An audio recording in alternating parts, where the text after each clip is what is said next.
YCP నాయకుడు దేవినేని అవినాష్ కు Shamshabad airport లో చుక్కెదురైంది. హైదరాబాద్ నుంచి దుబాయ్ వెళ్లిపోతుంటే పోలీసులు అడ్డుకున్నారు.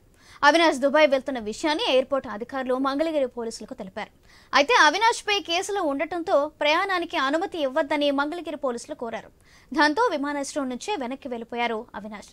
టీడీపీ ఆఫీస్ పై దాడి ఘటనలో అవినాష్ పై కూడా ఎఫ్ఐఆర్ ఉంది. అలాగే ఆ దాడిలో పాల్గొన్న వారిపై ఇప్పటికే పోలీసులు లుకౌట్ నోటీసులు జారీ చేశారు. దీనికి సంబంధించి మరింత సమాచారం మా ప్రతినిధి హరీష్ అందిస్తారు. హరీష్, చెప్పండి.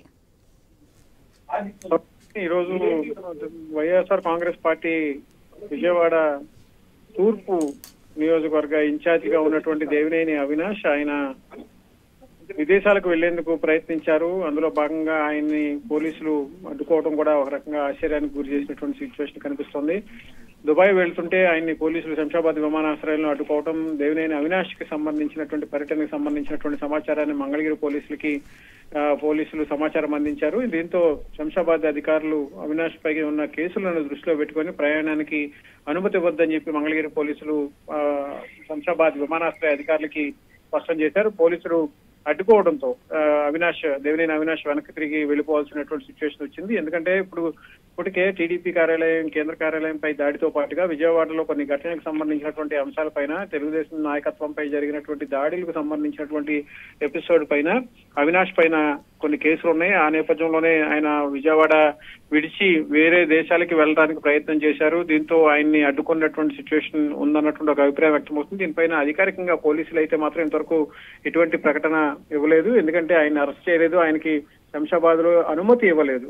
ఇతర దేశాలకు వెళ్ళడానికి అనుమతి ఇవ్వకపోవడంతో అక్కడి నుంచి ఆయన వెనుతిరిగి వెళ్ళిపోవాల్సినటువంటి సిచ్యువేషన్ ఏర్పడింది. టీడీపీ ఆఫీస్ పై దాడితో పాటు మరికొన్ని ఘటనలు, విజయవాడ కేంద్రంగా జరిగినటువంటి ఘటనలకు సంబంధించినటువంటి అంశాలపైన ఇప్పటికే కేసులు ఉన్నటువంటి నేపథ్యంలో పోలీసులు పలువురు నాయకులకు కూడా లుకౌట్ నోటీసులను కూడా జారీ చేశారు. దీంతో దేవినేని అవినాష్ వెనక్కి తిరిగి వెళ్లాల్సినటువంటి సిచ్యువేషన్ అయితే ఏర్పడినట్టుగా పోలీసు వర్గాలు, శంషాబాద్ విమానాశ్రయ వర్గాలు కూడా సమాచారం అందుతోంది. హరీష్, ఇప్పుడు అవినాష్ ఎక్కడున్నారు? దీనిపై ఎలా స్పందించారు? ప్రస్తుతం ఆయన అయితే అందుబాటులో లేరు. ఎందుకంటే ఆయన టూర్ క్యాన్సిల్ అయినటువంటి నేపథ్యంలో ఆయన విమానాశ్రయం నుంచి ఎటు వెళ్లారు అనేది కూడా ఇంకా క్లారిటీ రాలేనటువంటి సిచ్యువేషన్ కనిపిస్తుంది.